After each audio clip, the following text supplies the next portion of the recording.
Figure it out. Figure it out. You need to figure it out. Figure it out, man. Figure it out. Figure it out. Figure it out. All right?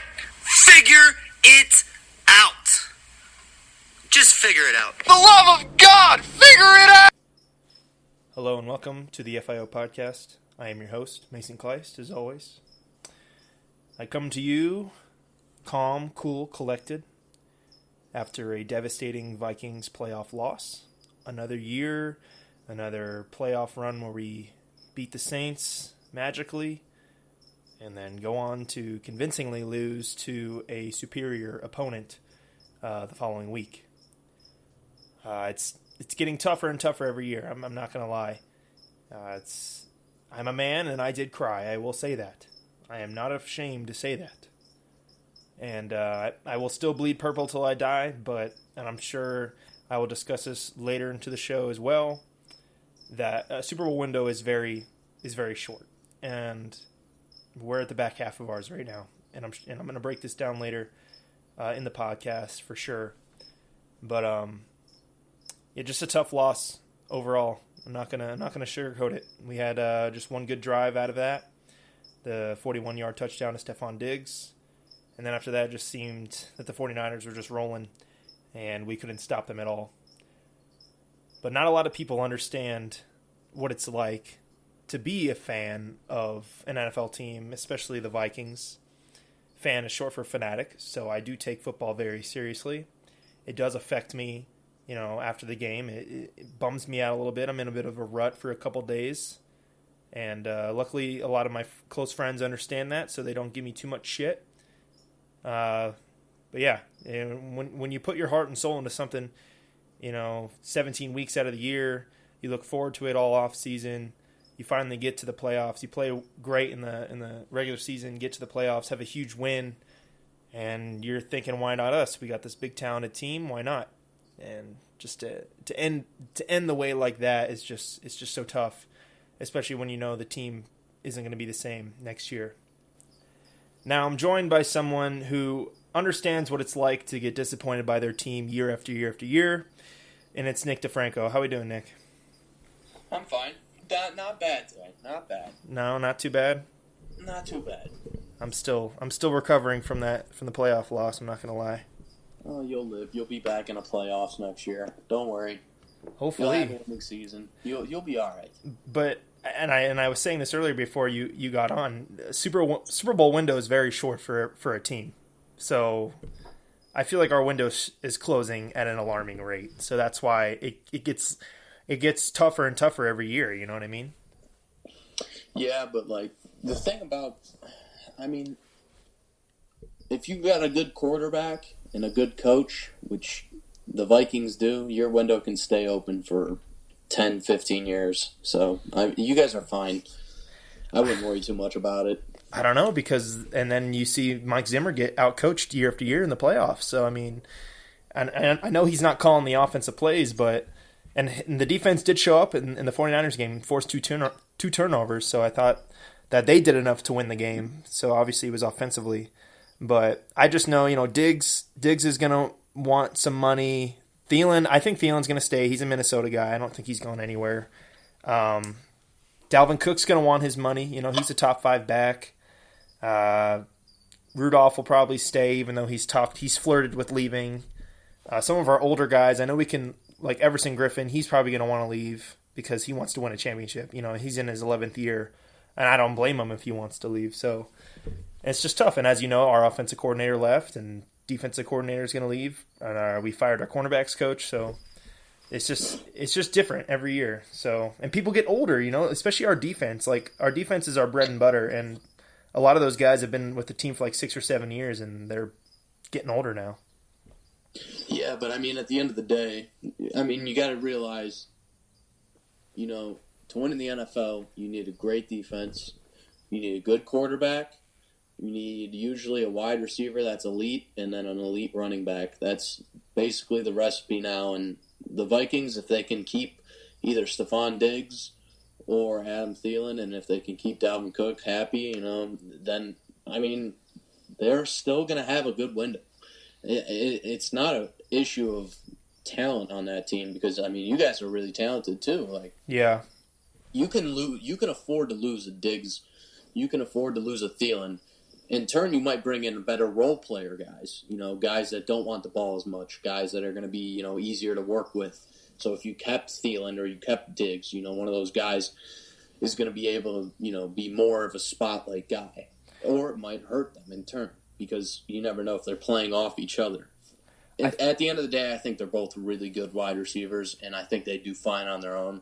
So, I mean, you might bring in role guys that might be even better.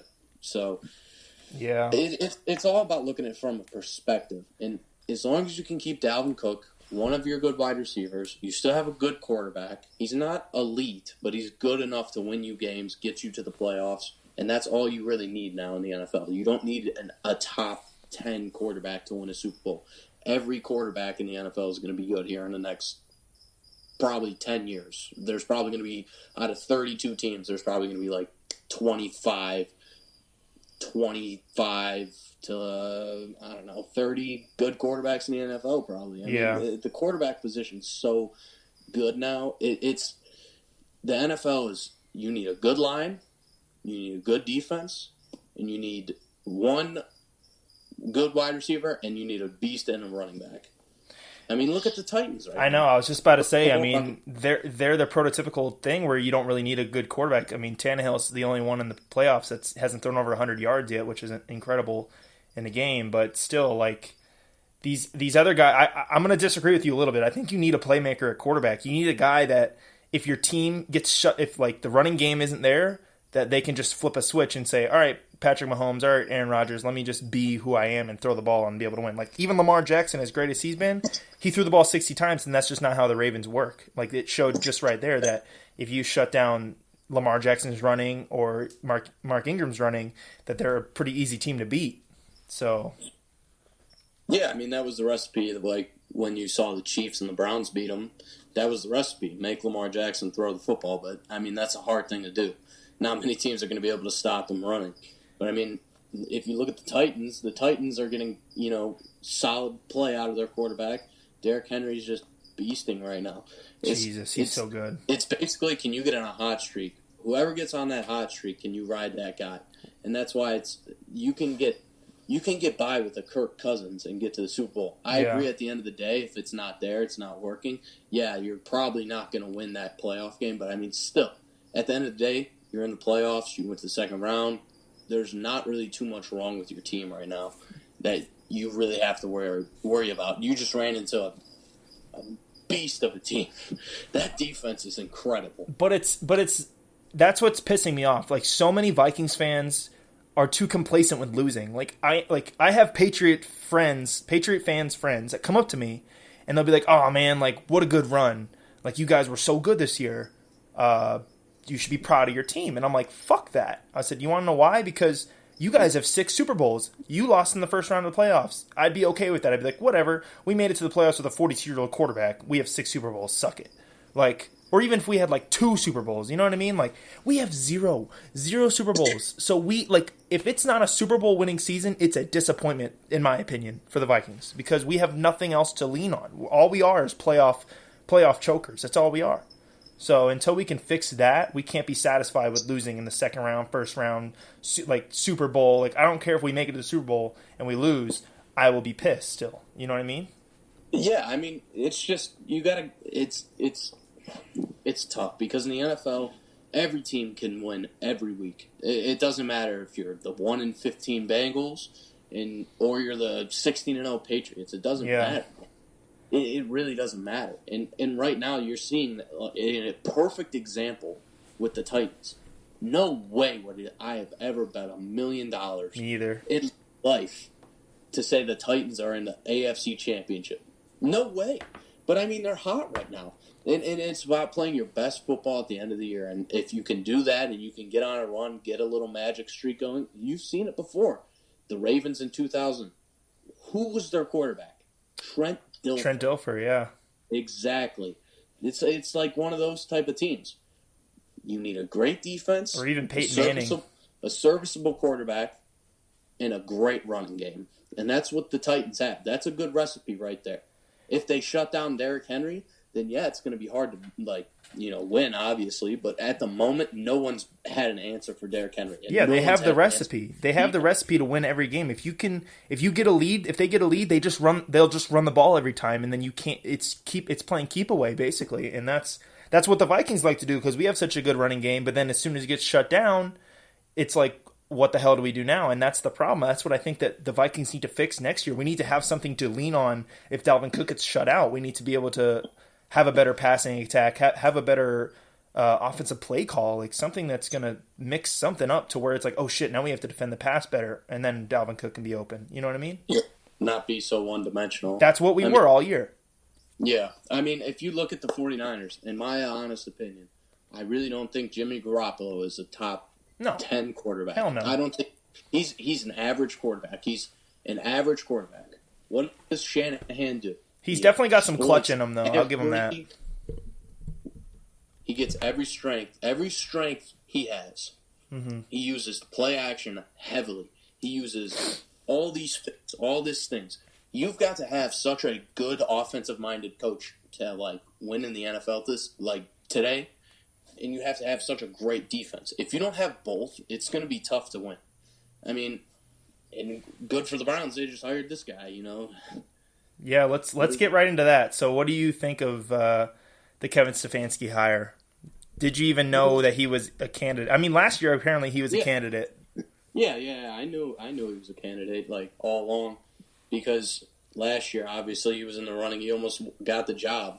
I don't know. The Browns are a dumpster fire. A lot of people are saying it's a weird hire because they're thinking Gary Kubiak was the one calling the plays and overseeing everything. And the more videos I watch, the more I'm convinced that Gary Kubiak did have a lot to do with it because in a lot of interviews where if the Vikings got a big win offensively, then they'd ask him, oh, what's the addition of Gary Kubiak been like? And Mike Zimmer just speaks so much wonders. He's like, oh, he's been a team changer. He's the reason we're so good, all this stuff. And he doesn't give a lot of credit to Stefanski. So it's a little worrisome. So I don't know how much influence he had with the offensive play calling. Obviously, Stefanski's the one with the headset on, so I'm sure he's the one calling the plays, but still. I mean, at the end of the day, I'm not going to sit here because I don't know. I have no idea. Yeah. All I know about this guy is he's well-spoken. He seems like a smart dude. His scheme seems pretty good. He's a good guy, yeah. Everything from what I've heard and seen is, good enough for me to give him a chance. He seems like he's one of those guys, that he knows what he's talking about when it comes to, the league. He knows his ins, his outs. He seems like a good X's and O's guy. Yeah. But, is he going to be able to manage the animals that we have in that locker room? Yeah, I don't know if he has the leadership in him. You know what I mean?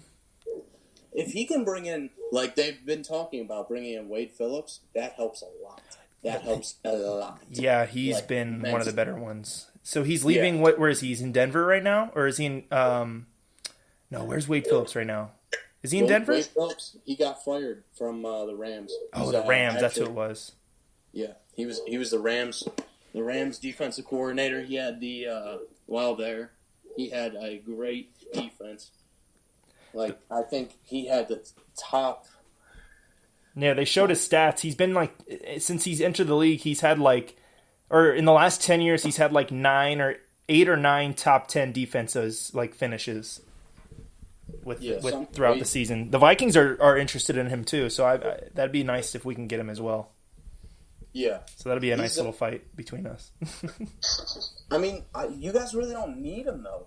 At the end of the day, you don't need him whatsoever. Yeah, I didn't even know we had a defensive coordinator, if I'm being honest. I thought you were going to get Shermer back, but you didn't get Shermer. Well, did someone else pick up Shermer? I'm not sure. Yeah, the Broncos got him. For their offensive coordinator? Yeah. Yeah, I would have liked to have him back. That's when we made it to the NFC Championship game with him. But yeah. I mean, that's a lot who Stefanski's kind of reminding me of. Shermer? Pat Shermer was a really well-spoken guy. He was kind of smart. He knew what he was talking about. But when it came to being a head coach, he was kind of an idiot. He didn't know what he was doing. And, I guarantee you it's just not to me, it's a reach. I don't know. I would have obviously liked McDaniels, the experience, Or Ron Rivera. pedigree, all those things. I mean, Rivera and McCarthy were gone, long gone. Yeah. But I mean, the Browns needed someone to come in and just, be a coach. They didn't need some new, I'm the next Kyle Shanahan, Sean McVay. Yeah. They didn't need that. That didn't work out. Look at what you did. Obviously. But Stefanski did show, like, you asked me if he's good or not, and he did show like little glimpses of where he could, like, creativity. Like, I like little trick plays and stuff. Some people talk shit about it and say that's not a good way to win, but I like them because it keeps defenses on their toes for the rest of your game plan. Like, we've had little stuff where Diggs tries to throw a pass to Cousins. They didn't work because Cousins isn't that good of an athlete, but there's little glimpses here and there where it's like, wow, good play call, Stefanski, and then there's other times where it's like, oh, here's a run on 2nd and 10, like, Yeah, I mean, a trash can do better than Freddie Kitchens do. I mean, that's honest. What's his plan now? Is he done? Is he gonna be Is he still gonna be with the team or no? No, he's been fired. This is how bad the Giants franchise is, though. They're gonna sign him They want to bring in Freddie Kitchens. Joe Judge wants to bring Freddie Kitchens for like a quarterback's coach. I have no idea. Because that's what he was before he was head coach, right? No, he was a running back. I thought he was Baker Mayfield's quarterback coach. That's why Baker wanted him to be the head coach. No, so with the Cardinals, he was a quarterback's coach. He had some type of heart attack, and then he is pretty hefty. He came to the Browns as a running backs coach. He was promoted to offensive coordinator, and then after that, he was promoted to head coach. But Baker liked him because he was like a really good offensive coordinator and sat down with him in meetings and stuff. But, I mean, there's a whole different side of that. The Browns quarterback coach at that time was Ken Zampese. Yeah. And he was helping Freddie Kitchens out a lot, and he didn't get any credit, and Freddie Kitchens got all the credit. And I think it was like a dual thing, like Freddie bouncing things off him. Freddie Kitchens was the worst coach we've ever had. I don't care. Hugh Jackson. Worse than Hugh Jackson? Wow. Okay, so hear me out. That's a bold. Hugh Jackson, with this talent and this roster, would probably be a game or two better. Okay. Because Freddie Kitchens lost games by himself, single-handedly lost games. Yeah. With just the play calling. This is a good example. We're winning against the Ravens 6-0. We've outplayed them the entire game. There's 2 minutes left in the game, or the half, right before half, right? Yep. It's 3rd and 1, and Freddie Kitchens decides that on the 20-yard line, our 20-yard line, let's run this trick pass play to I remember that. What proceeds to happen? Not only do the Ravens get the ball back, they go down the field and score. And then what happens? Freddie, instead of running the clock out or taking knees, the Ravens had no timeouts either. They have no timeouts at this point when he gives the okay to run this dumb play. Mm-hmm. So what's Freddie Kitchens do after they score a touchdown? Well, we got about 50 seconds left. Let's try and score again. So he does 3 passes. There's 50 seconds remaining.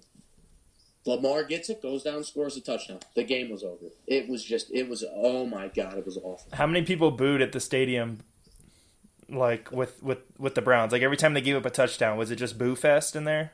It was Fire Freddy. Steve Wilkes was honestly the worst defensive coordinator in the NFL this year. I mean, it was bad. Did he get fired too? It was a garbage season. That's why I'm saying, Hugh Jackson, awful person. Just an overall loser. No, seriously, that was his mentality. You're so brutal to him. At the end of the day, if you gave him this roster, the dude was schematically smart. He could call the right plays and put players in the right positions to succeed. Freddie Kitchens, great guy, horrible coach. Couldn't do anything to put his players in positions to succeed. That's why Baker's regressed so much, and that's why the Browns are terrible and look like a dumpster fire yet again after the most promising season was promised since '99. Super Bowl was in the horizon. Seemed once y'all signed OBJ, the Super Bowl odds skyrocketed. I mean, and then they fired John Dorsey. I don't know what's going on. He was the greatest talent advisor, GM, anything the Browns ever had. He was the best. He got fired from Kansas City too. He flipped 0-16 to 7 and 8-1. In one bad year, you're gonna just like blow it up, and that's what I hate about the Browns. We have the worst owner that is probably in the history of sports. Yeah, management is what it's about. It doesn't matter how good the team is or how good anything. That's just in life, not even in football. If the management sucks at anything, it's a bad place. This idiot Paul DePodesta is in Jimmy Haslam's ear. The dude doesn't even live in Cleveland. He works from his home in L.A., and he's a major, major, major factor in everything the Browns do. It's so frustrating. It is so frustrating. I hate it. So are you giving... Sorry, keep going. It's just tough. It's tough because, I mean, Stefanski seems like a nice guy. He seems like a good dude. He seems well-spoken. I'm going to call him what I want. Right now, he's done nothing. He's done nothing. He's my coach now. I call him whatever I want. He does nothing for me. He does nothing for me except give me headaches. Okay? Unless he's winning y'all games, then you'll love him. The reason John Dorsey was fired was because organizational whatever. He basically wanted all the control, and he wanted Freddie Kitchens back. Yeah, I'm glad they got rid of Freddie Kitchens. Like I said, I consider him the worst coach the Browns have ever had. Wow. And I don't think it's close. But, I mean, you can't get rid of the best GM that you've ever had. The dude has picked and brought in so many good guys, and you just, nah, we're cool. We're going to blow it up. He must have said something to them. So now the Browns thing is continuity from the top down, right? They want from Jimmy Haslam to Paul DePodesta to the GM to the head coach. Continuity. They've never had all the same guys on the same page. And I'm like, what are we doing? What is going on? Apparently the Browns are interested in assistant GM of the Vikings, too, to be their GM. Yeah, I heard that. And they want Andrew Barry and a bunch of other guys. But you guys just want to be us, apparently. Yeah, I mean... Just our management. And the Colts GM, too. Or assistant GM. So are you giving Baker a pass for this season? For his performance? So the way I've rated it all year is like 80% of the blame goes to the coaching staff. Wow. 80%. Not even 50-50. 80% of it. Like, it was just... I swear to God, if we would have had a dumpster coaching the team, it would have been better. It was so bad. And then I put 15% of the blame on Baker. Yeah, his cockiness, his overall how he handles himself with the media is just terrible. His approach towards this year was it was too cocky. Yeah. At the end of the day, it was just too cocky. And he needs to tone that down and dial it back a little bit. And he got punched in the mouth. And he got set back down on his chair and said, look, this is what the NFL is about. You're not just going to come in here and run the league. Stop listening to the outside like noise. Lamar Jackson. But at the end of the day, a lot of his problems, a lot of his regressions, he was put in horrible situations, horrible play calls. A lot of his, I'll put half of his picks on him. Just not being accurate enough, not throwing it, not setting his feet right. Still, some of those things are still coaching that I'm saying. But I'm going to give half of his 22 picks to him. So, 22, cut that in half, make it 11. That's how many I think were on Baker. I think the fact, dude, I would go to training camp. This is how bad Freddie Kitchens was. Okay. This is how bad he was. Training camp. All your players are supposed to practice together. That's where you're supposed to build, your team, right? Mm-hmm. Odell Beckham and Jarvis Landry would literally do individual drills only. And then during the team period drills, they sat on the sideline. I went 4 times, and it happened every time. Why? To prevent injury, or what's the deal? Yes. And they didn't play in the preseason games. He was too paranoid. That's how bad Freddie Kitchens was. That's paranoid. how bad he was. I mean, that's what they said. Same thing with the Ravens, man, where they sat out Week 17. A lot of people are... That's 2 weeks that they sat out. Or Lamar Jackson at least sat out all the starters. They sat out week 17, and they had a bye week, and then they had to play. So they said that's like Lamar Jackson was in a rhythm, and you broke his rhythm, and that's why he was so rusty. Yeah, I mean, like I said, it's just the dude, and then I say 5% is like the rest of his team. Like the other 5% of that equation is the rest of the team. Yeah. Guys just catching balls, being on the same page. And injuries too, I'm sure.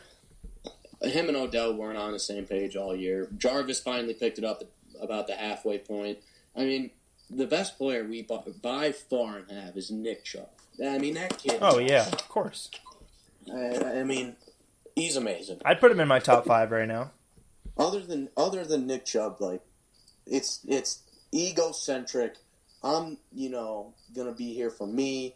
It's all about me. And I don't think Stefanski, I don't care what his name is. Him coming in here, wrong hire. You needed to bring in like a Josh McDaniels. And I think that's why they fired Dorsey. That was their main target. But Josh McDaniels comes here and says, look, I want to blow up your entire organization and build it the correct way. And you know what the Browns said? No, we know what we're doing. You can't, if you're going to come here, you're going to do what we want or you're not going to be here.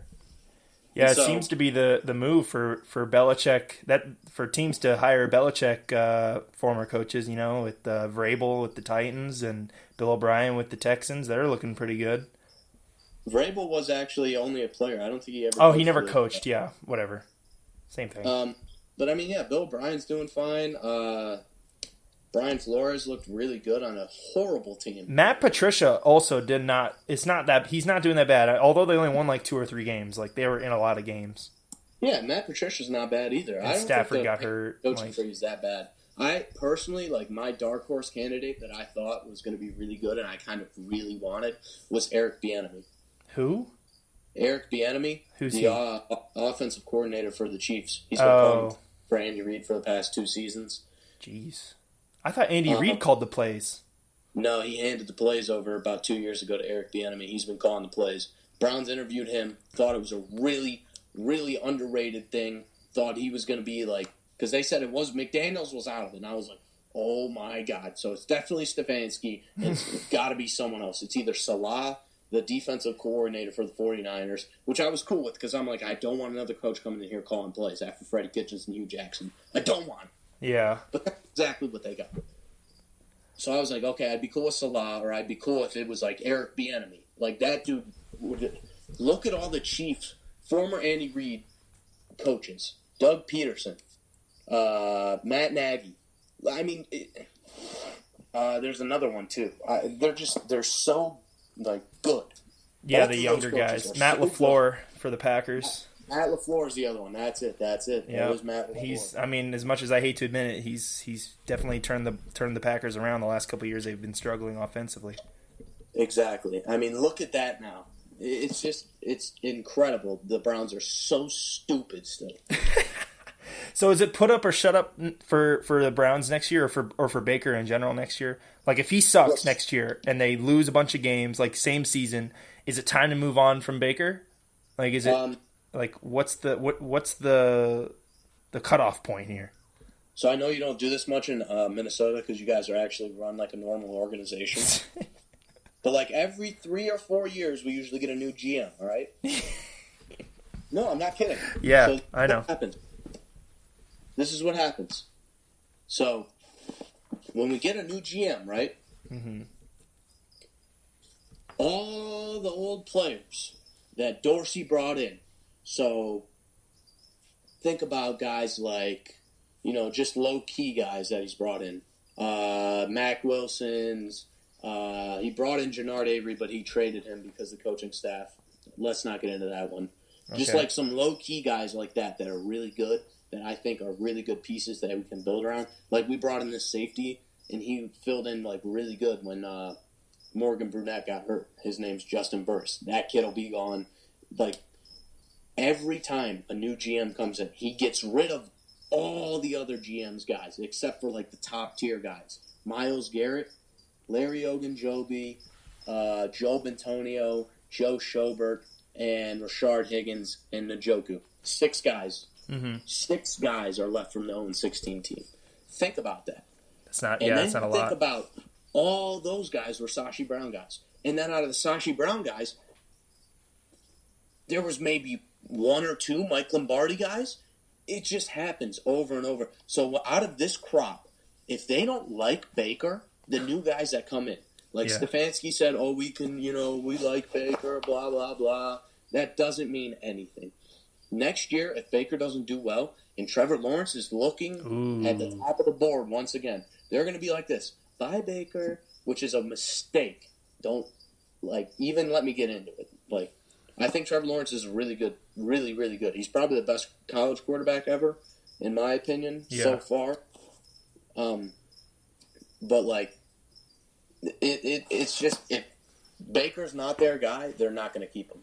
And, maybe that makes Baker work harder. Maybe it doesn't. Yeah. Just like with Odell and Jarvis and all the guys that, Dorsey brought in. Kareem Hunt, I think, is gone this year. Yeah, I was going to ask, do you think he's moving on? He'll go to... We can put a first round. This would be the smart thing for the Browns to do, since he's really talented. You can put first round tenures on any restricted free agent, right? Yeah. And that basically means, if a team is going to sign him, then the Browns can match or let him go. And if they let him go, then the other team has to give a first round pickup.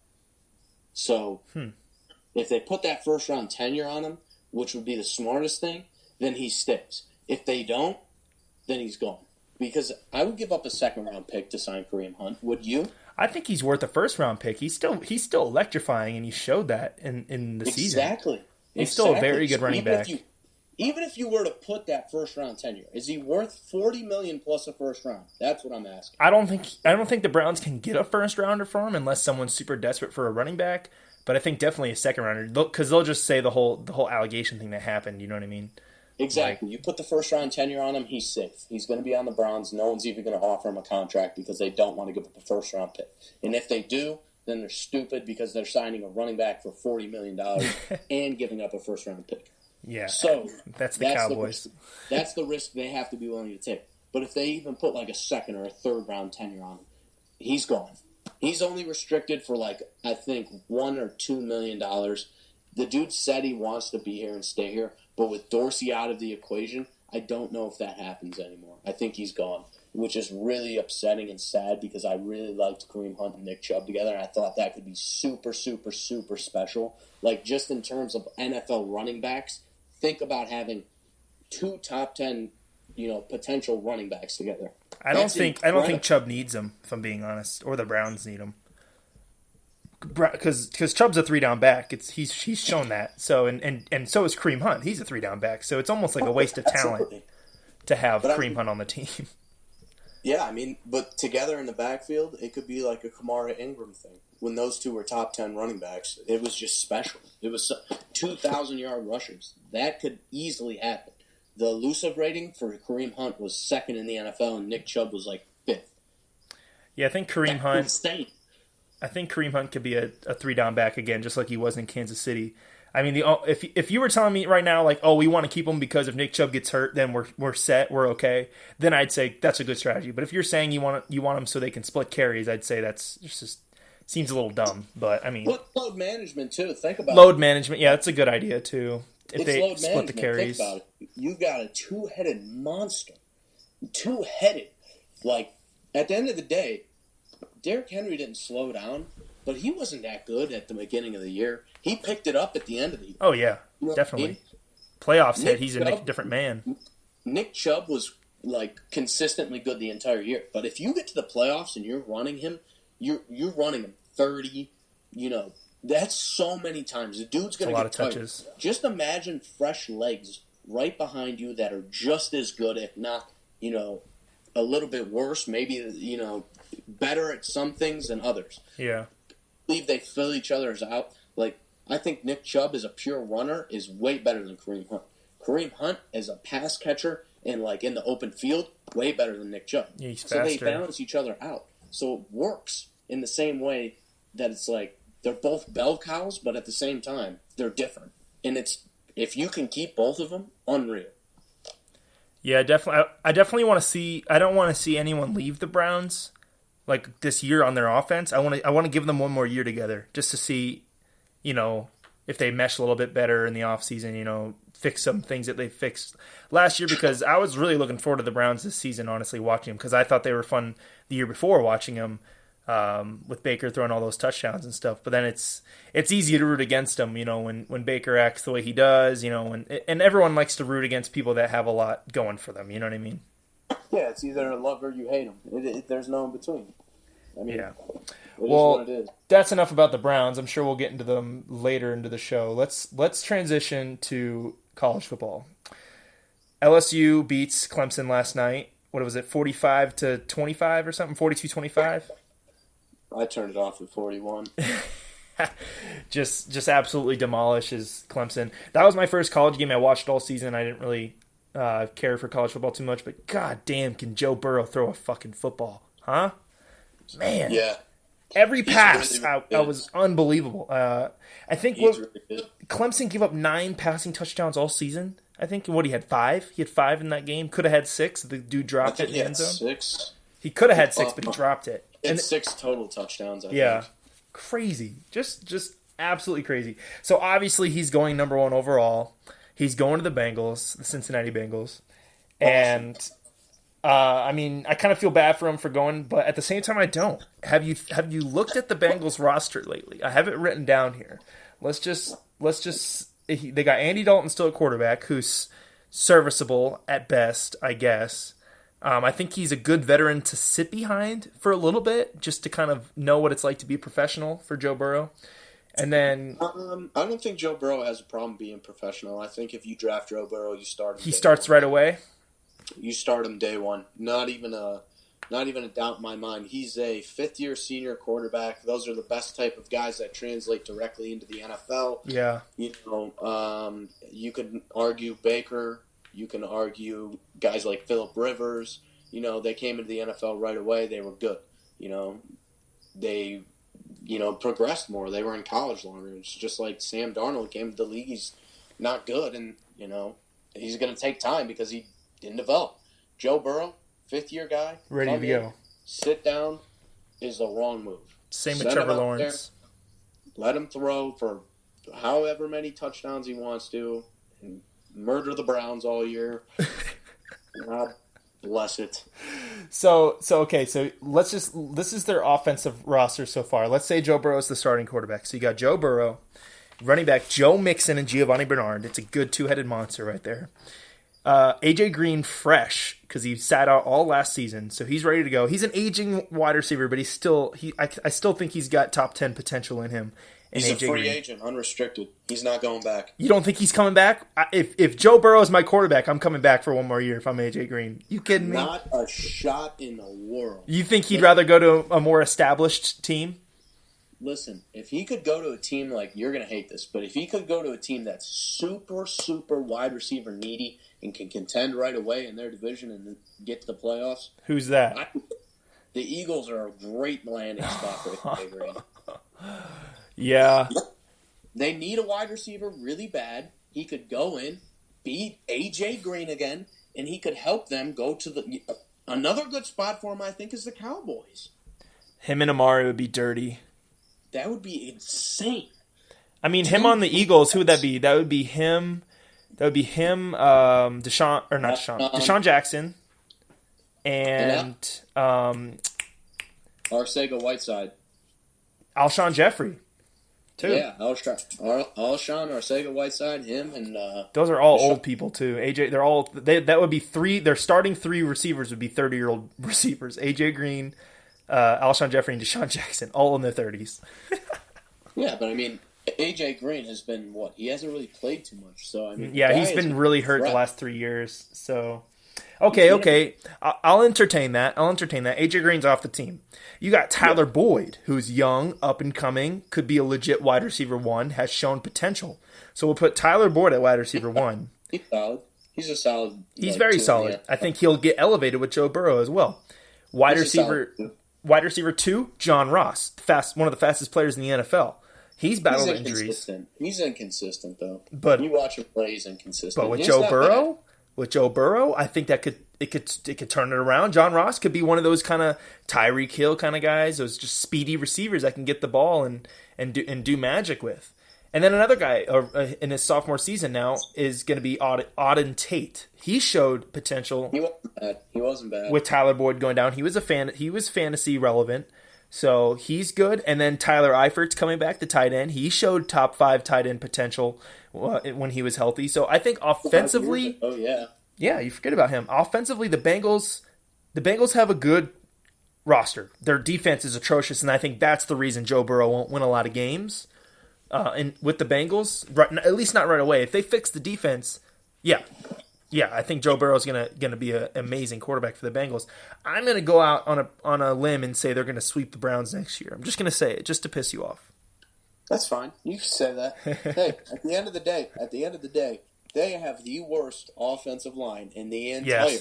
And the worst defense. They've been like bottom. Luck, Joe Burrow. Good luck when you're under pressure 90% of the time. Yeah. Andy Dalton is not a horrible quarterback. He's not good, but he's like a Tannehill. Yeah. You have pieces around him. The dude can do some things. He can win you some games. Andy Dalton was murdered every time. They put in a bunch of other guys, and they were also murdered all the time.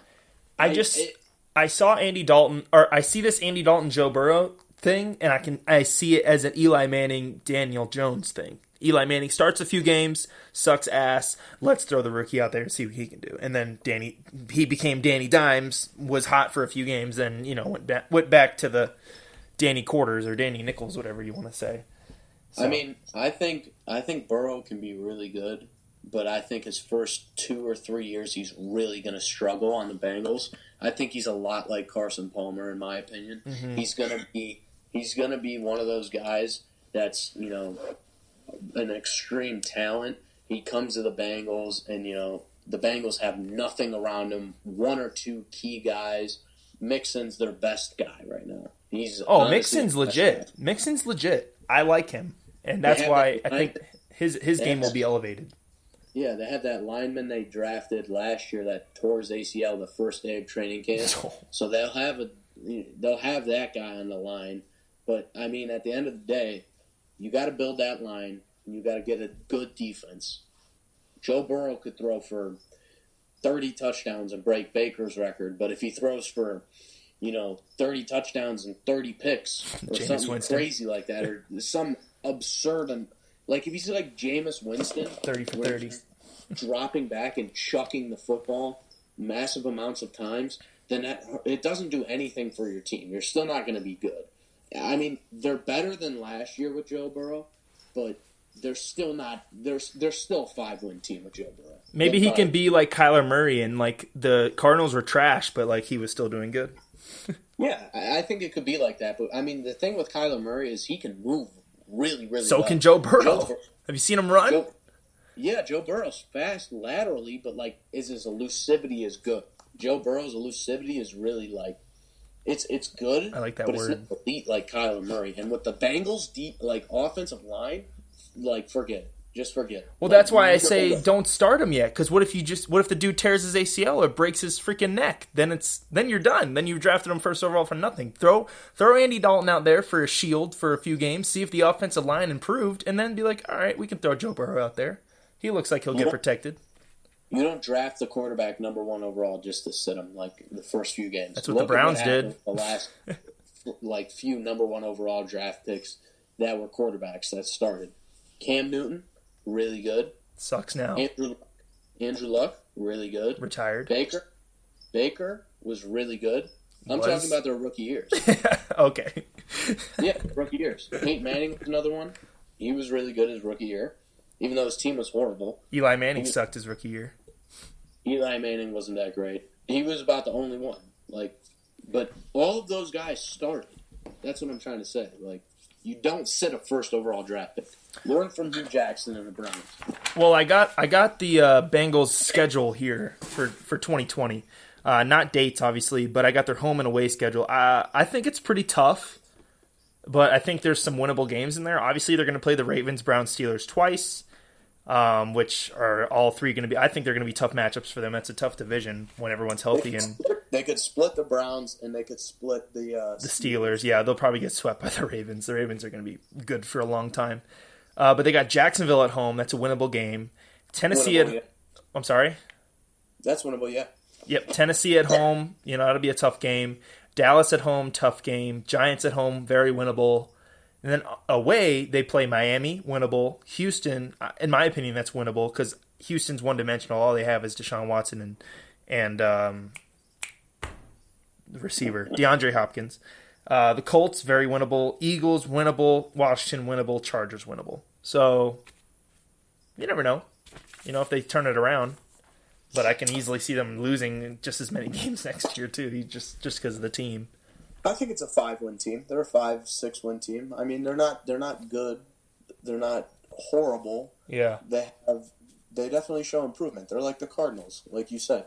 They could definitely show improvement. Joe Burrow's going to do well. I mean, he's going to be the number 1 overall draft pick. They're going to start him right away. If they don't, they're stupid. But what if he gets hurt? What if their offensive line is that bad and he's just running for his life the whole time? Why risk it? If you know... That's the risk you got to take. No, if he gets hurt and then you're screwed, then you're screwed for your future. Start Andy Dalton. If the offensive line is better, throw him out there. But if you want to tank for another year and maybe get another good player in the draft, another top 5 player, surround Joe Burrow with some more talent, some more protection on the offensive line, that's smarter. You got to play the long game because you got... Tyler Boyd, like I said, Tyler Boyd, John Ross, Auden Tate, and Joe Mixon are all young. They're young. They're on the rookie deals. They have time. You have time. So they're not. None of those guys are like superstar NFL guys. Like I was saying earlier, you Joe Mixon's a star. I'll say that. I think he's a star. Joe Burrow. Joe Mixon. Joe Mixon's a star? Yeah, I mean, I wouldn't say he's a top 10 running back right now, but he's definitely top 15. He's shown 2 years ago he was a top 10 back. He was unbelievable, but he took a bit of a step back this year. I mean, he can catch the ball. He can run. He's a big guy. He can run you over. He can do everything. He's a prototypical back right now in the league. He's not a bad back, but like you said, you wouldn't rank him as a top 10 guy. I'd start him in fantasy, if that shows anything. Right now,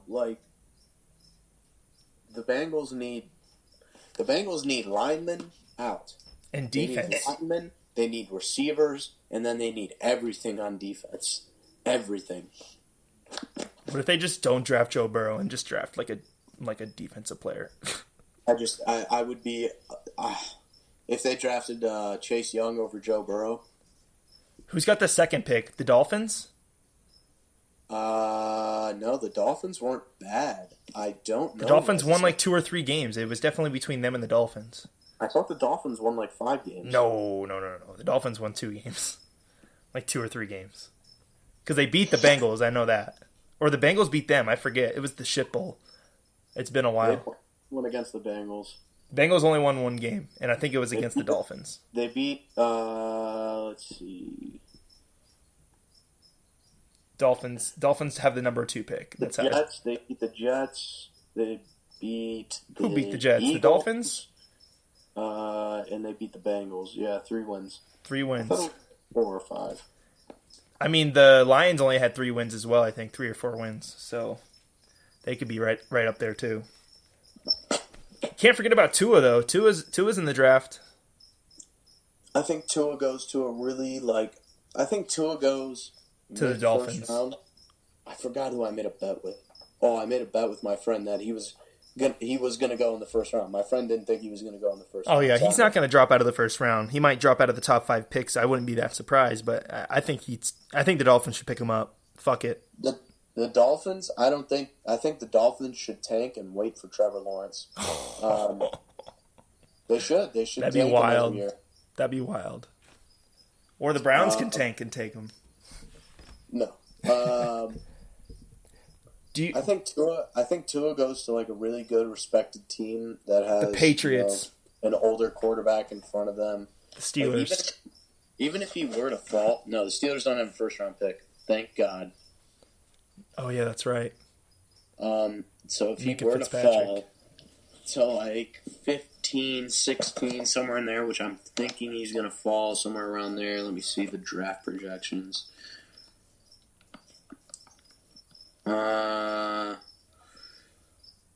I mean, Chargers could take him. That would be a good team. Ooh, yeah. I know they got to draft a quarterback. You could even see him go to the Panthers, maybe. Maybe the Jaguars get him at 9. The Raiders, the Colts at 13 look really good for him. You were right. I'm sorry. The Dolphins did win 5 games. I'm seeing it right here. The Bengals have the number 1 pick. Redskins number 2 at 3-13. Detroit Lions 3-12-1. Giants 4-12, and the Dolphins were 5-11. Yeah, I thought they did. Yeah, that's my bad. Yeah, the Chargers were 5-11. Panthers 5-11. Cardinals 5-10-1. So look at about 13, 14, 15. But the Redskins and Lions and Giants don't need a quarterback, so they're not taking Tua. So this is my opinion. If he falls past the Chargers, Panthers, and Jaguars, he's either going to the Colts, the Bucks, or the Broncos. No way they let him pass towards those guys. All those guys have maybe quarterbacks in place for another year. Jacoby Brissett at the Colts. You put Tua behind there, let him learn. Jacoby's a good professional. Oh, so he doesn't sit? Who? So you're not sitting Tua, but you'll sit Joe Burrow. Or you're sitting Tua, but you won't sit Joe Burrow. Yeah, Tua's still hurt from the hip, dude. He's not going to He'll be ready. Healthy. I'm going to let him sit and get healthy. I'm not letting him play. I'm letting him sit, let him get fully healthy. I'm not sending him back on the field. He's going to learn. He's going to sit. Definitely goes to a team like that. He definitely goes to Broncos, who have, Drew Lock. Is Drew Lock their answer? I don't know. I don't like that guy. He's kind of weird. Come on. John Elway doesn't know what he's doing there. Tampa would be a good place for him to go. The Colts. Unless they get Jameis back. Dolphins at 18 even. Like, if he fell that late to the Dolphins at 18, that looks good.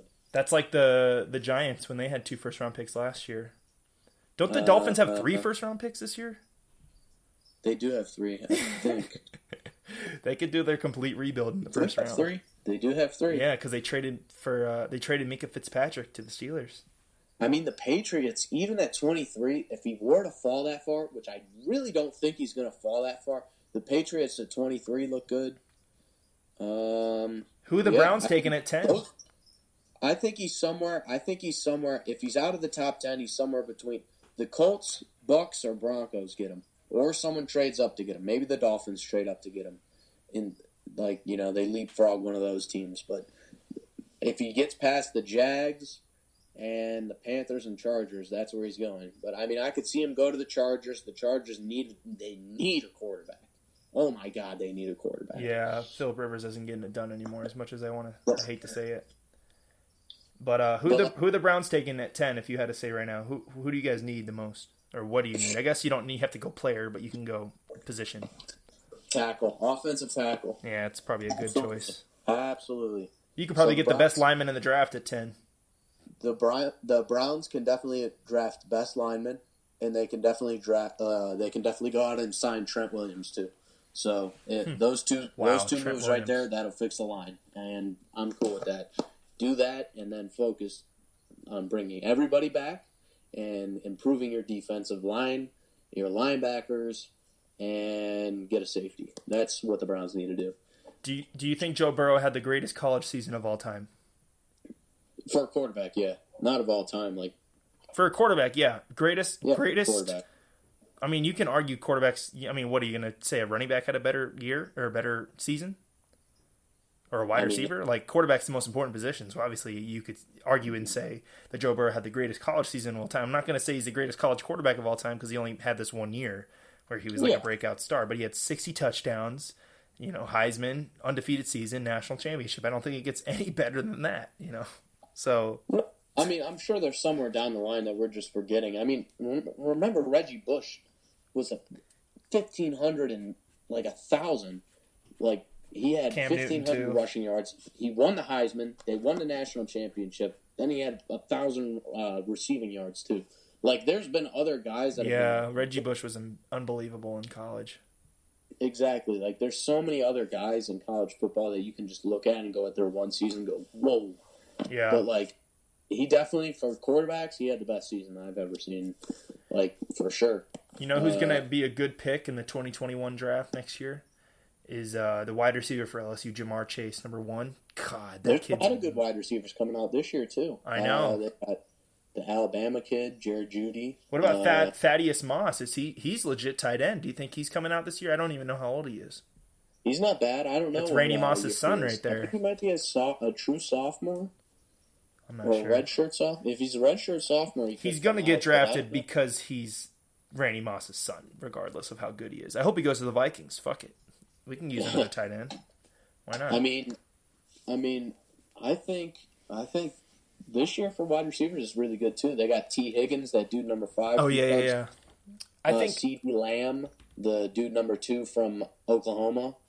A lot of good people. This is not a bad draft whatsoever. I know. I'm looking forward to the draft, honestly. I'm going to go out on a limb and say LSU will not be a dynasty. I think next year they are gonna get hit pretty hard without Joe Burrow at quarterback. I mean, this win could elevate their success, as in like recruiting wise. Like people are going to want to go to LSU now. Coach O, play for that guy, and then they could be a dynasty maybe if they continue. But I think Clemson's going to win it next year. I'm just going to go out on a limb and say that because Trevor Lawrence is back. They get most of their players back. He's only lost once in his career. He's honestly, if he has another year like he did this year, he's easily the greatest college quarterback to ever play. For sure. He just needs to cut his hair, and I'll respect him a little bit more. He's like Peyton Manning, dude. He's so unreal, but like he started as a true freshman. He's just crazy. He's so crazy. Yeah, before yesterday, his last loss was in like 2017 in high school. Isn't that crazy? Yeah. I mean, dude, speaking on LSU is going to be. I mean, LSU is definitely going to lose a lot of steam because of Joe Burrow not being there. But at the end of the day, LSU gets players. They're in the SEC. They're a big name school. Guys like now Joe Burrow. Jarvis Landry, Tyrann Mathieu, Odell Beckham, all those guys made it so famous and so come join LSU. It's such a big school and so easy to recruit there. It's like an Ohio State or Clemson. It's one of the top 10 recruiting schools every year. They're so good at getting recruits to come there. But will they be able to find the next Joe Burrow, or will they be able to find the next Leonard Fournette? At running back. Good. Yeah. I don't know. Probably never going to see another Joe Burrow. No. They're probably never going to see that at LSU again.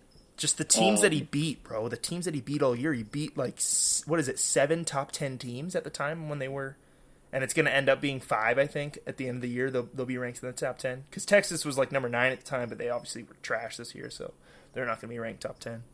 They were the only team in the history of the AP polls to beat 1, 2, 3, 4, and 5 in the preseason polls. They beat all 5 of the top 5 in the preseason. Were they even ranked in the preseason? Yeah, they were ranked. Okay, I didn't know if because I remember when they beat Texas and everyone was like, oh, watch out for Joe Burrow. I don't think he'll win the Heisman, but he'll definitely be in the top running because everyone was picking Jalen Hurts to win it, and then. Boy, were they wrong. Jesus Christ. Oh. Where does Jalen Hurts go in the draft? Wide receiver. I'm just kidding. I don't know. I mean, is he actually going to be a good NFL quarterback? That's the real question. I think he's like a Lamar Jackson that can throw back. Stop it. Not as athletic, obviously, but Lamar's unbelievable. If someone could definitely take a chance on Jalen Hurts and structure a good offense around him, and he wouldn't be terrible. But I mean, are you willing to take that risk? I think he's somewhere around a 4th or 5th round pick. I think he's picked, absolutely picked. He's not going in the top 3. Over Jake Fromm, honestly, from Georgia. Yeah. I mean, it's not a bad year for quarterbacks. They got Justin Herbert probably going in the 1st round. He's probably going over Tua, in my opinion, because of Tua's hip injury. A lot of questions about that, but the Oregon quarterback, him. I mean, Justin it's Fields. A deep draft, man. It's not a bad draft whatsoever. Do you remember when you said that Lamar Jackson wasn't going to be good this year, and you thought I was crazy? for saying that he was going to take over the league and win the division. Hey, we're all wrong, all right? I don't know if you listened to my show like a couple weeks ago. As I called you guys out on that, you and Rob, when I had you on Wide Left. I played the audio for it and stuff. It is what it is. It is what it is. The guy proved everyone wrong. It wasn't just me and Robbie. It was everybody. And now my bold prediction is going to be that Joe Burrow will lead the Bengals to the playoffs next year. That's just retarded. You can't say that. It's 2020, man. Figure it out. Well, sorry, that's autistic. Well, that's my bold prediction. You said the same thing when I said Lamar Jackson was going to take over the league. But, hey, he chokes in the playoffs, though. That's all we can say about him. Hey, did he or did he not throw many, many ducks in that game? Dude, he did. Yeah, he just didn't look like himself. He just was trying too hard, I think. That's the only thing I can think of. My honest opinion is once his offensive coordinator, Greg Roman, gets a coaching job elsewhere and leaves that team, they are going to be in shambles with Lamar Jackson because they have structured it all around him, and John Harbaugh is not going to be able to keep that system there forever. That's for sure. Let's shift gears to baseball. And why are we talking about baseball? Because the only thing that's newsworthy is the Astros got caught cheating in 2017, and Jeff Luhnow and A.J. Hinch, the general manager and the manager of the team, got fired. But what did they get? They get fined $5 million, and their 2020 and 2021 first and second round picks were revoked. Is that a harsh enough punishment, or do you think they should have gotten their title stripped?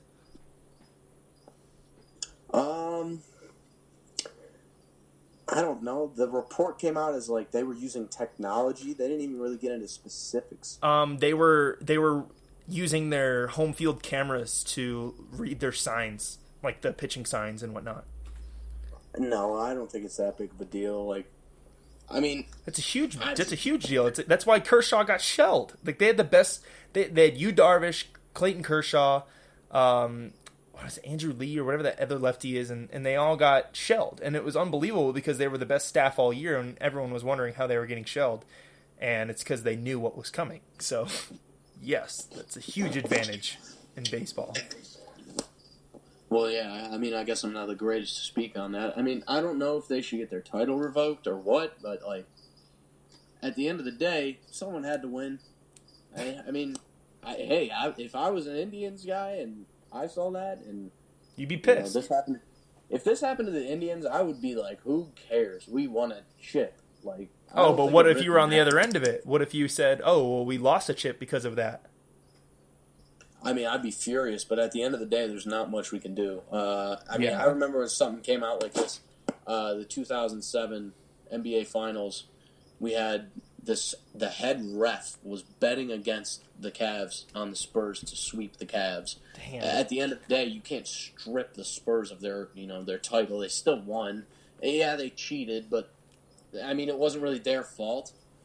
And at the end of the day, I got screwed, but you get over it. The Dodgers will be pissed about it for a little bit. Then they'll realize, well, we live in L.A.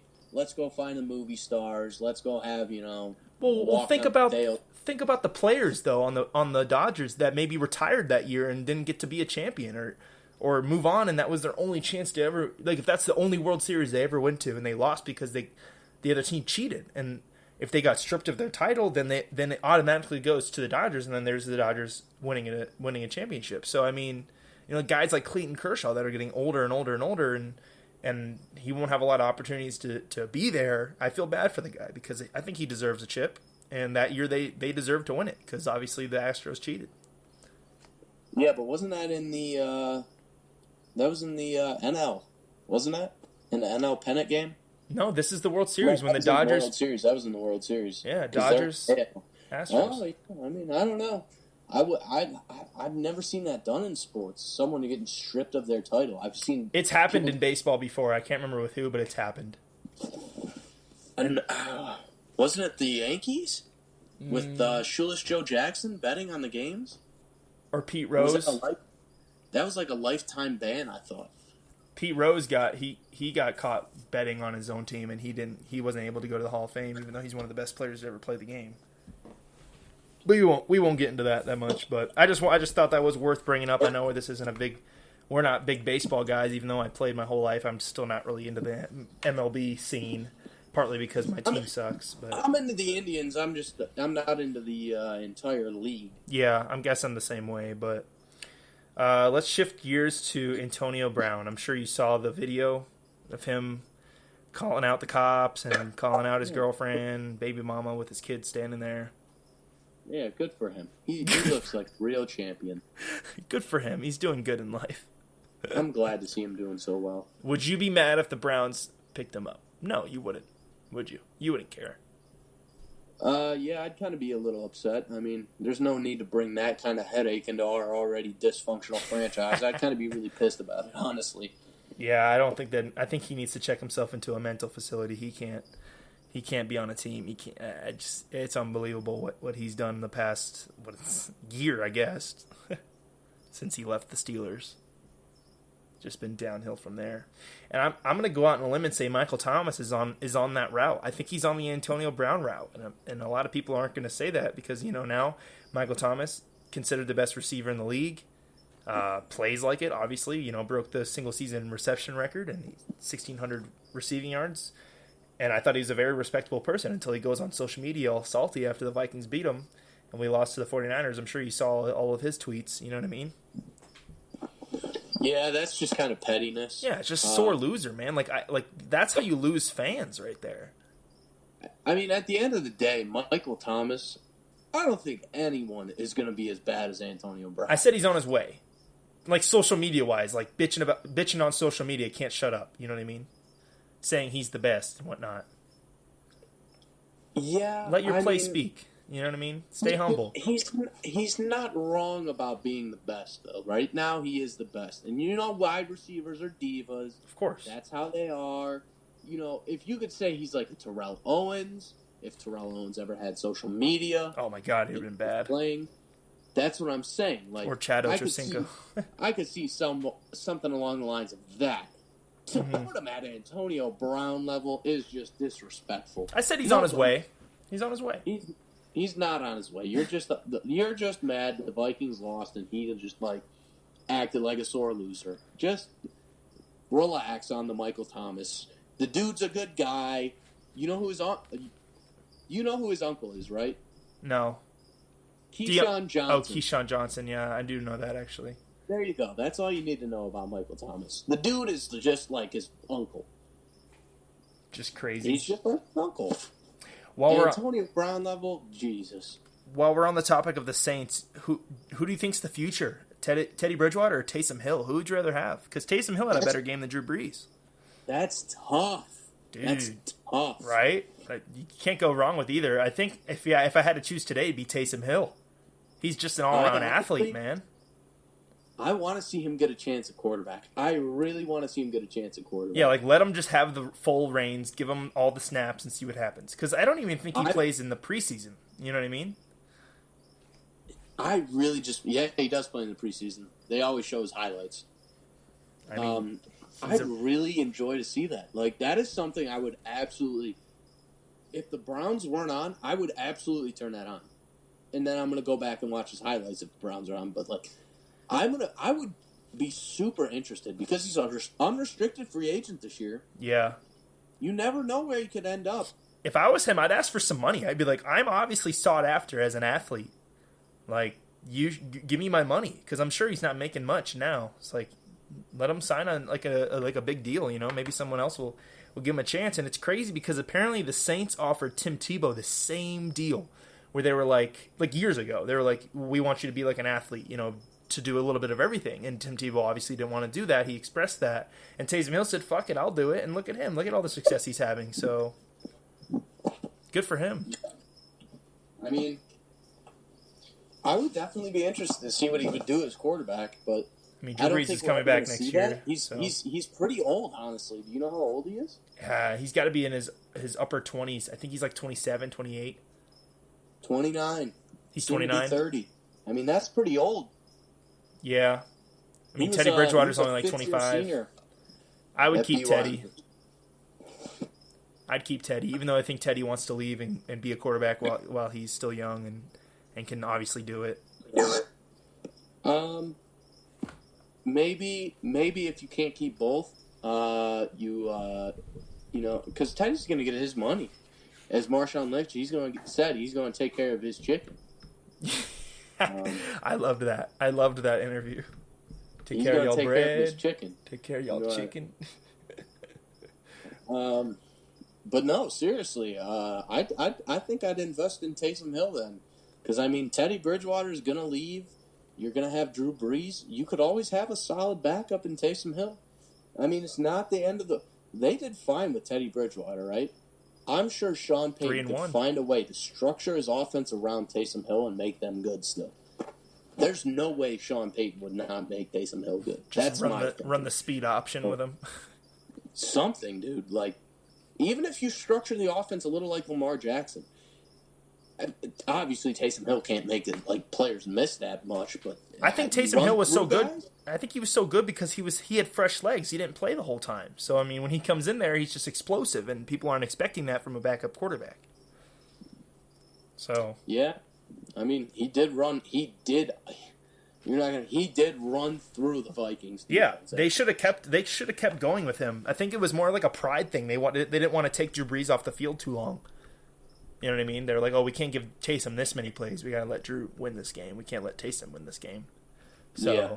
I think that's where they went wrong there. But obviously the Saints believe in Teddy more since they gave Teddy the reins after Drew Brees got hurt. They didn't give Taysom Hill a chance. They gave it all to Teddy.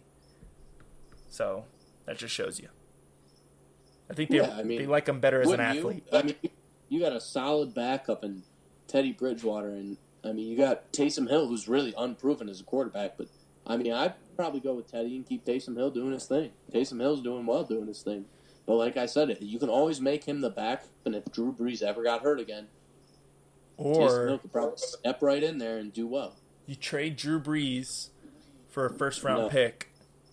No. And then start Teddy Bridgewater. You trade with the Bengals. Give Bengals Drew Brees, and you take Joe Burrow. Oh, God. In LSU, in Louisiana. How crazy would that be? Ooh. I mean, I think the LSU fan or the Louisiana people would like it. The LSU fans, yeah, of course. The hardcore Saints fans would hate that. Drew Brees is literally their savior. He helped them through a hurricane. If that man retires, that was years ago. That was in 2009. It was over 10 years ago. Get over it. Get over it, Saints fans. If he retires anything but a Saint, I'm just saying that's what he means to that city. He means as much as LeBron James means to the Cleveland area. That's how much he means to that city. I'm concerned with Kirk Cousins right now and what his future is with the Vikings because he's got 1 year. This is his last year in his contract. I think if he's really he just gotten paid the last 2 years, he's got a lot of money in the bank. Why don't you take a pay cut there, Kirky? Take a pay cut, get some nice offensive linemen in, get some guys paid, keep the nucleus on defense, and let's go to work in 2020. You got enough money, Kirk. Take a little bit, cut it in half. Just get $14 million a year instead of $28. Huh? Exactly. Why not? Exactly. Why not? And I think he's smart enough to do that. You know what I mean? He's got enough money. He's smart enough to do that. And will he? I don't know. Will Mike Zimmer have the balls to ask him, or Rick Spielman? Will he have the balls to be like, listen, take a pay cut, and we can win a fucking Super Bowl? You know what I mean? Take care of your bread, take care of your chicken, and take care of your mentals. Exactly. Marshawn Lynch says it right. So, I don't know. You like that, Kirk? Because I'm not liking losing in the playoffs. That definitely should be what he did. I mean, if he's really, truly trying to win a Super Bowl, he should absolutely, take a pay cut. Big time. I think that'd be so easy for him to make. And even if he took a pay cut and didn't perform very well, I don't think Vikings fans would destroy him too much on social media. They'd be like, at least he took a pay cut, But if he sucks or if we lose again, it's just all gonna be like, all right, glad you freaking have all your money now. We're gonna get rid of you because if he sucks next year, if we don't make the playoffs, he's gone. First off, I think he knows that, and everyone else in Minnesota knows that. But it's obviously Kirk isn't the quarterback of the future, I want to say, unless he just has some takeoff year next year and we decide to re-sign him. But I don't know. That's why I was mad with Kevin Stefanski leaving a little bit, because I think this will be his like 5th or 6th offensive coordinator in 9 seasons. So there's got to be a level of stability. That's why Tom Brady and the Patriots were so good. You know, Josh McDaniels was there for so long, staying and having a good nucleus. And now we have to learn a whole new playbook. Everyone's going to learn it all again. You know, it's just there's no stability. The Browns should know that. Welcome to the club. Baker's had 4 coaches in 2 years. Yeah, but I feel like as a quarterback, it's different for a head coach to adjust to a different head coach than to an offensive coordinator, because the head coach typically isn't calling the plays. It's more your offensive coordinator that is doing that. So, I don't know. I just think that would suck. Yeah, I mean, it's definitely going to be difficult, but, I mean, if he wants to be serious about winning a Super Bowl, he should definitely think about taking a pay cut, bringing in some guys, recruiting some dudes, you know.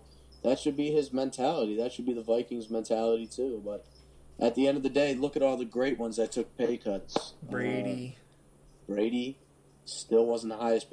I mean, you can look to other sports, too. LeBron James took pay cuts to play with great players and win championships. Exactly. He didn't get paid his money until, like, his 15th season in the NBA. By the Lakers. Absurd. Is Brady going to be on the Patriots next year?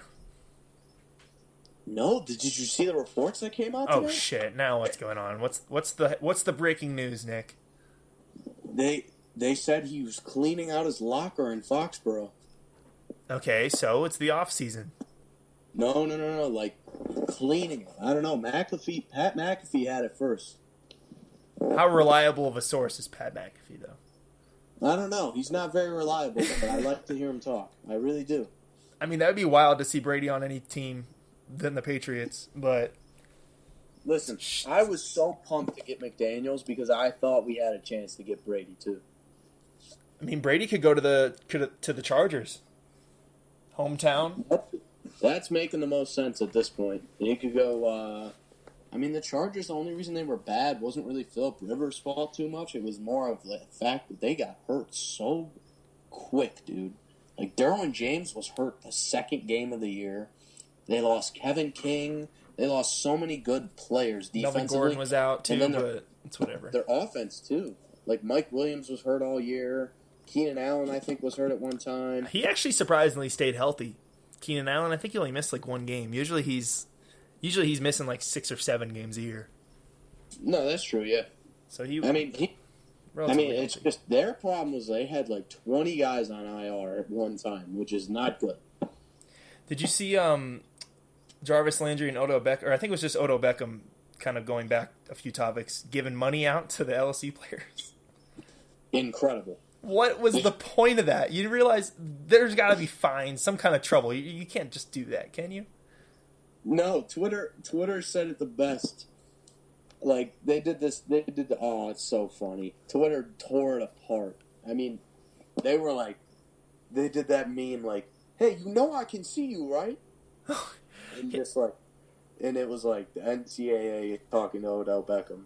And it tore him apart. He's gotta be giving him money just to be like, go have fun tonight, you know, go buy a bunch of drinks, you know.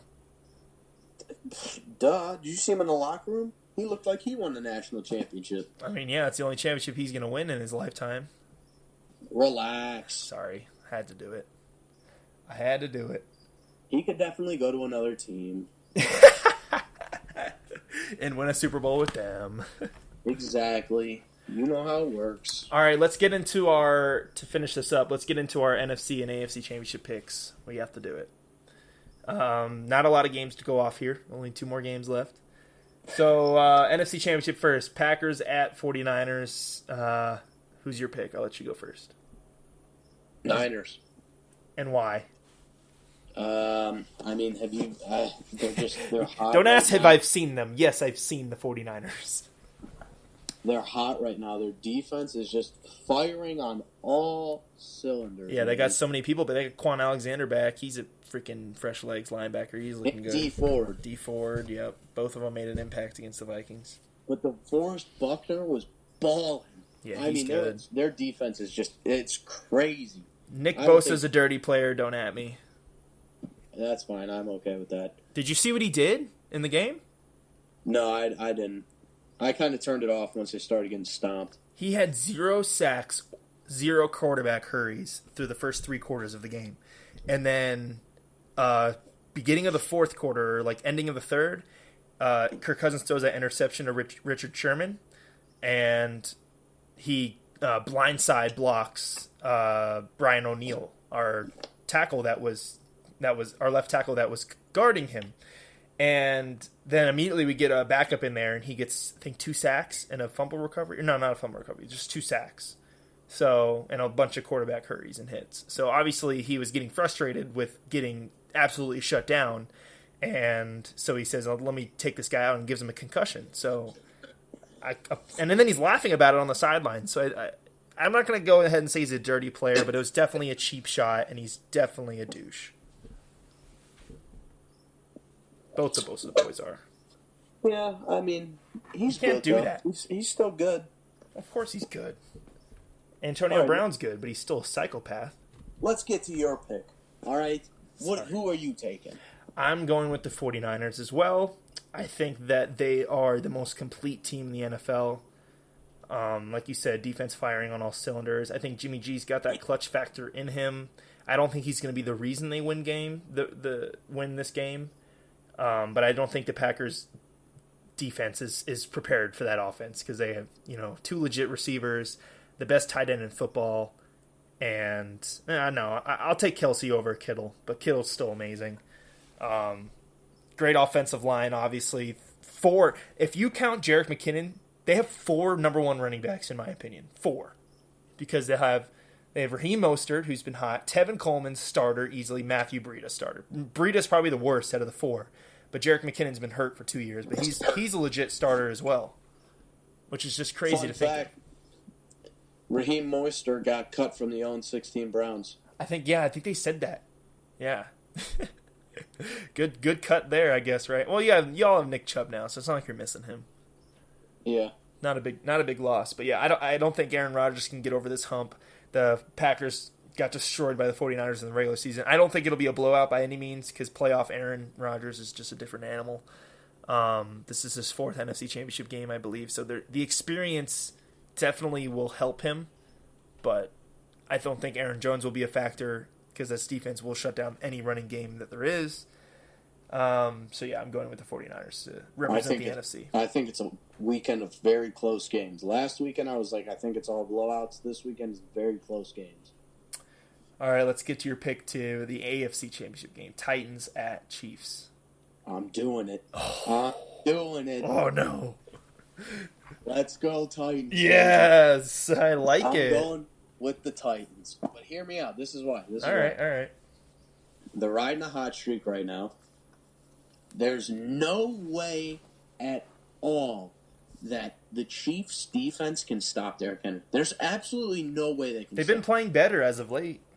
Yeah, they've been playing better, but look at the running backs they've faced. Who'd they face? One team. Oh, like one good running back? And Nick Chubb. No, they've only faced one team in the playoffs. So you're talking about the playoffs. Yeah, Carlos Hyde and Duke Johnson. Carlos Hyde and Nick Chubb. That's it. Not Nick Chubb. Duke Johnson. Duke Johnson, yeah. Like, they're solid, but they're not that great. And then my other problem with the Chiefs is, yeah, they beat the brakes off of, Houston. But Houston, horrible defense. Has an awful, awful defense. Yeah, their defense is not very good. Maybe the second best defense in the playoffs. Maybe first. I don't know. We'll see. They shut down Lamar Jackson, and that's something the 49ers couldn't even do. You know what I mean? The Titans are definitely the dark horse, man. Would I love to see a 10-6 team go to the Super Bowl, like, besides us that I thought the Vikings were going to do? Yes. Do I want Ryan Tannehill to win a Super Bowl, though? Think about that. Do you really want Ryan Tannehill to go to the Super Bowl? Think about that. You want Ryan Tannehill in the Super Bowl. Okay. All right, hear me out. Yes. Because, look. You think he'll give a better game to the 49ers? They're going to buy stock in Ryan Tannehill and miss out on all the other quarterbacks. Okay. Oh, like they're going to, ride with him? Yeah, they're going to buy stock. If you have a quarterback that takes you to a Super Bowl, you're going to sign him to a long-term deal. The Eagles didn't. You're going to give him a few more years. The Eagles didn't. They had Carson Wentz. Yeah, and look how that's worked out for him. Okay, but look how good he's been in Jacksonville. Nick, he's not Big Dick Nick no more. No, he can't succeed without that Eagles jersey on. I said that. It's a franchise. That's just his thing. He's a system quarterback. So is Ryan Tannehill, system quarterback. I hate to say it, Kirk Cousins, system quarterback. I could go as far as to say that. You know, he needs a lot going in his favor to win. Ryan Tannehill is not going to beat any team on his own. But the man he's playing does beat teams by himself, single-handedly. Patrick Mahomes with a 24-0 comeback is it's a fourth. Yeah, because the third greatest comeback was the Patriots in the Super Bowl, and the fourth greatest comeback was this one against the Houston Texans. So I'm going with the Chiefs. I'm not betting against Patrick Mahomes here. The Titans have had their fun. They've had their run. Part of me, as just a football fan, would really not like to see the Titans in the Super Bowl because, yeah, they're a fun team to kind of see go to the Super Bowl, but I don't want to see Ryan Tannehill versus Jimmy G or Ryan Tannehill versus Aaron Rodgers. I want to see fucking Patrick Mahomes go out there and whip the ball around against that 49ers defense. So I'm going with the Chiefs.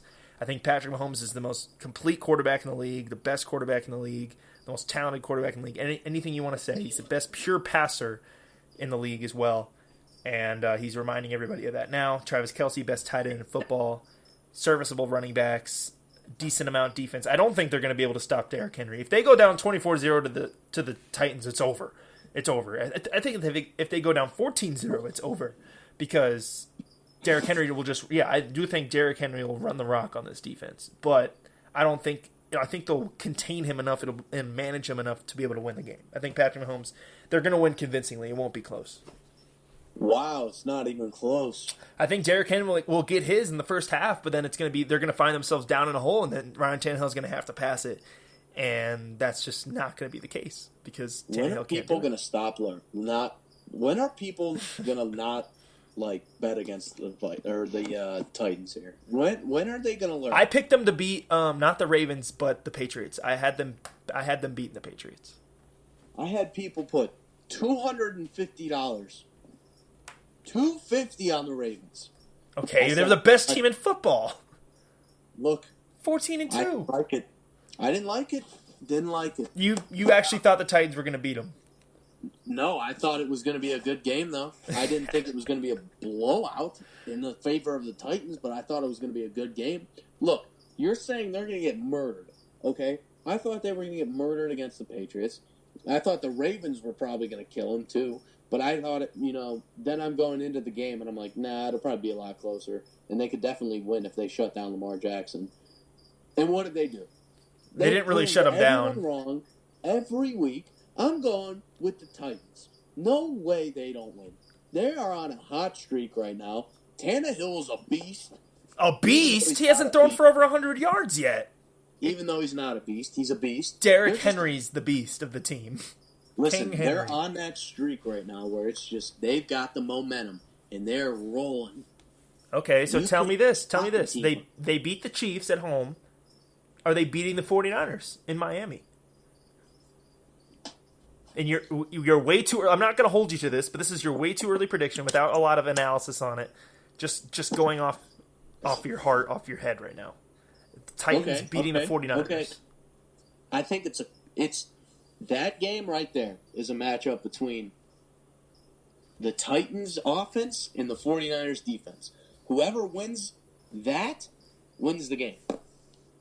But I just like the Chiefs because they can do so many good things, man. No way Jimmy G does anything against the Titans defense. That's not happening. So is it Derrick Henry having a day against the Niners, or is it the Niners D having a day against Derrick Henry? I think Jimmy G will be a close game. Jimmy G will do fine against the Titans defense. So will Patrick Mahomes. Their defense is good, but it's nothing like you're talking them up. I mean, they're hot right now. They just stopped the best quarterback in the NFL this year. This year, don't say it. I'm saying this year Lamar Jackson was easily the best quarterback in the NFL. He'll win the MVP. He will. But Patrick Mahomes is still better. Oh, yeah, I agree 100% on that. I'm just saying this year, no one was better than Lamar Jackson at the quarterback position in the NFL. And you know what they did? They sat him down, spanked him, and then they picked him up and threw him. That's what they did. Look, I'm telling you, this Titans defense is good. and they are hot right now. If they continue to ride this hot streak, they can go all the way to the Super Bowl.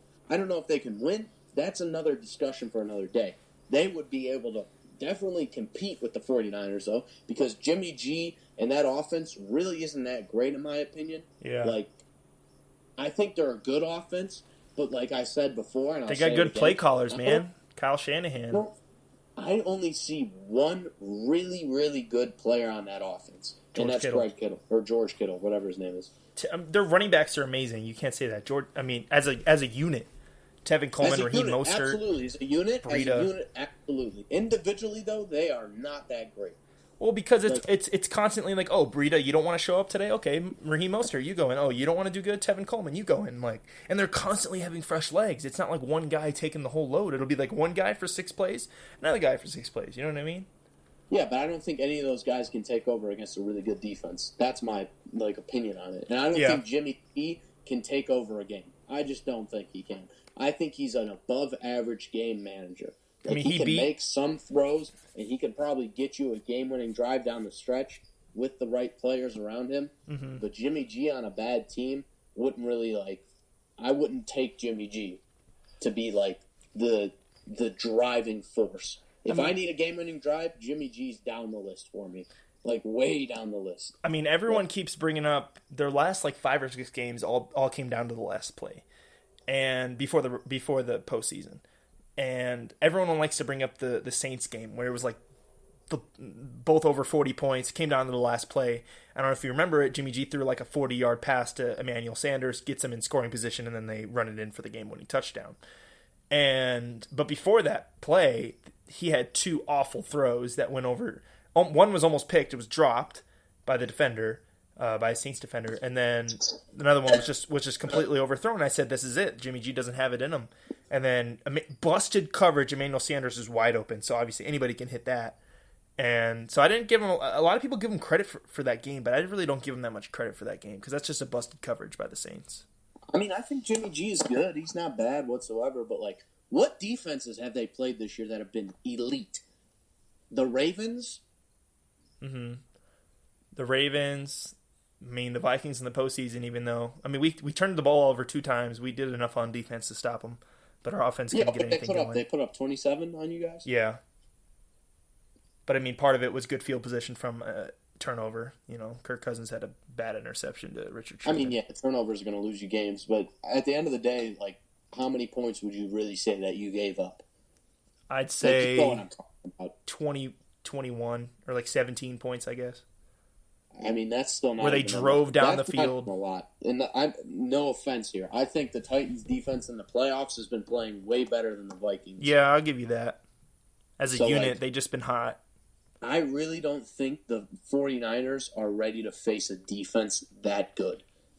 That's why I'm saying it's going to come down to this simple fact. If it is the 49ers Titans in the Super Bowl, it's coming down to the simple fact: Derrick Henry versus the 49ers defense. If they can stop Derrick Henry, then it's going to be, Jimmy G putting up his 15, 16 points, whatever he's going to put up. You know what I mean? Whatever that 49ers offense is going to put up, they're going to put up. And then Tannehill's going to put up 6, 2 field goals or something. It'll be boring to watch because it'll be super defensive as a game. Nothing would be more boring than last year's Super Bowl, so it'd be really hard to top that Super Bowl. I don't know. That Denver Super Bowl where they just murdered the Panthers, that wasn't fun. They won 50-0. No, you're talking about the Seahawks against the Broncos.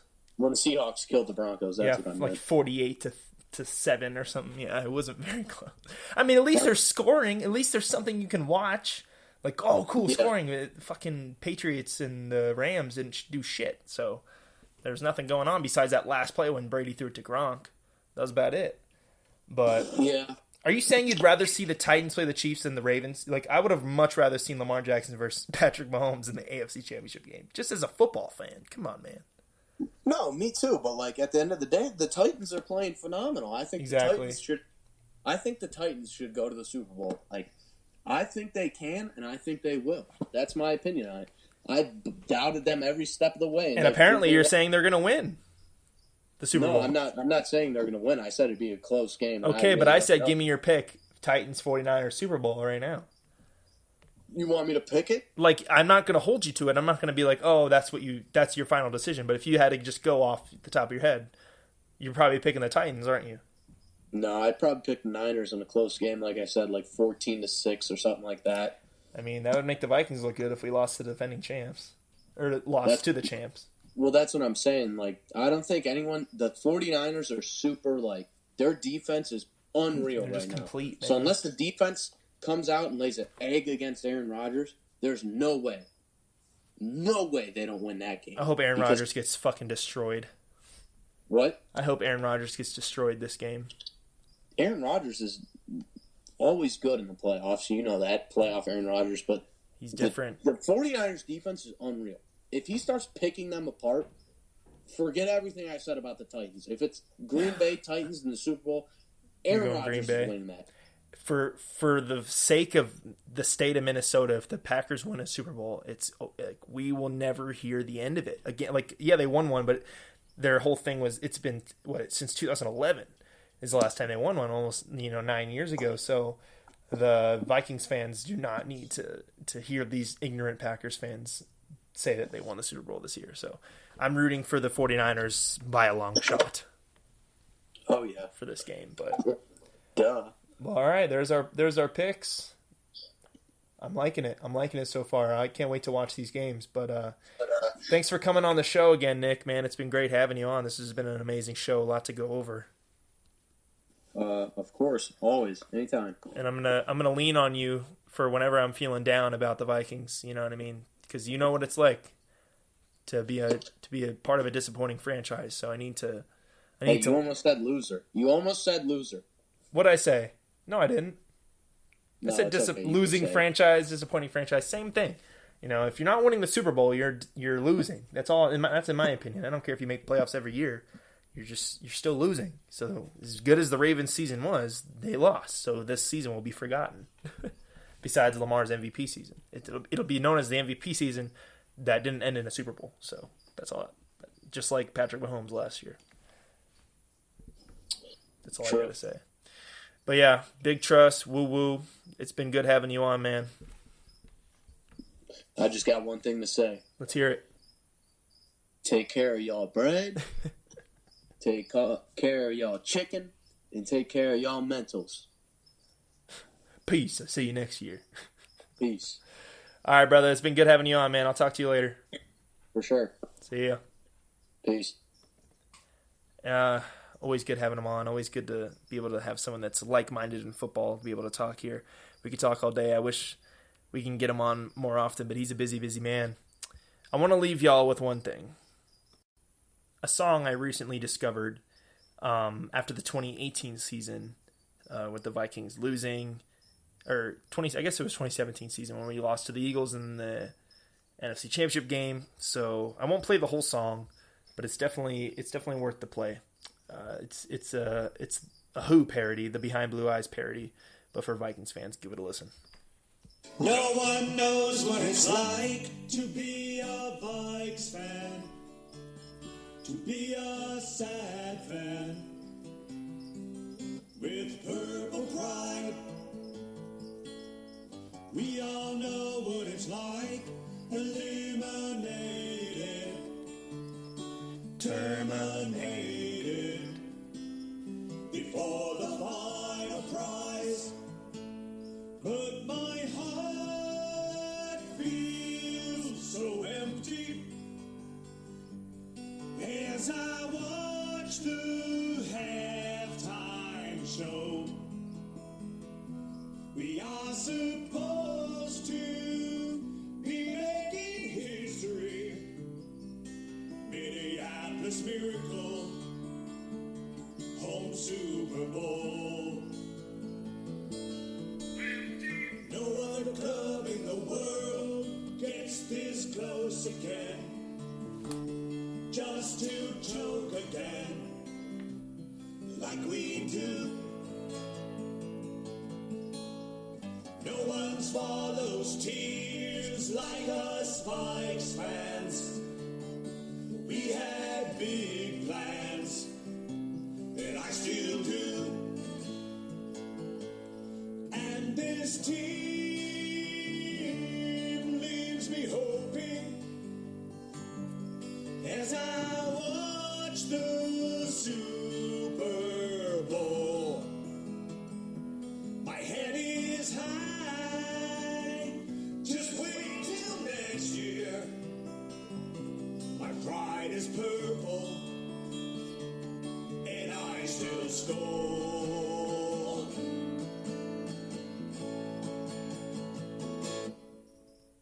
No one knows what it's like to be a Vikes fan, to be a sad fan with purple pride. With purple pride. You know, I talk a lot of shit about the Vikings. I talk a lot of shit that we can't win the big games. We can't do it. We choke all the time. And man, it's tough. It is tough, I will say. But with purple pride, I still bleed purple and gold, man. And there's nothing else no other team I'd rather root for than the Minnesota Vikings. And I think everyone that roots for a team can really understand and be able to relate with that. So thank you guys for listening this season with the Vikings. I'll still be making episodes. Obviously, we still have some more games to go. But yeah, it's been a great season for the Vikings, and just trying to be positive here. So, Skull Vikes, figure it out. I'll see y'all next time.